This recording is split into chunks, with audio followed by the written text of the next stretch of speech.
So I've been with Recharka for the longest. It's been both a pleasure and an honor to be with Amita on her project. But I think the biggest designers really are the women who weave. They come out from their homes and create such lovely weaves here, which then are taken back, of course, to the Pune unit. We come up with some of the most fantastic projects. Product wise, I think it's something that everybody can use in their daily lives.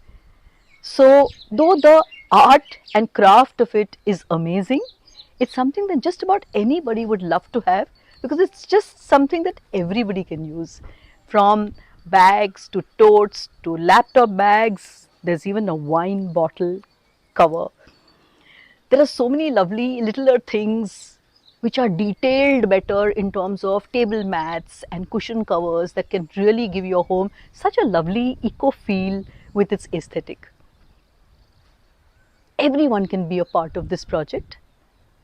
You can start by donating plastic to Amita, but you can definitely come in and care for the environment in your own little way by just taking away one or two products and using something which is a big translation of the belief of eco-friendly.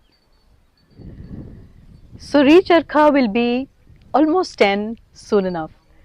It's been both a pleasure and an honor to be working with Amita, with her beautiful thinking and her absolutely strategic manner of bringing up something that started so small into something so beautiful with this whole group of women that weave for her.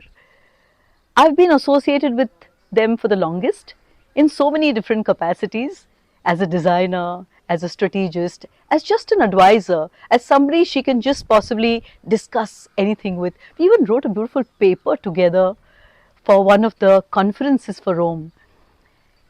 And today, now, as a design mentor, I want to say that it's been a beautiful journey for me, and I hope I can be here for almost ever.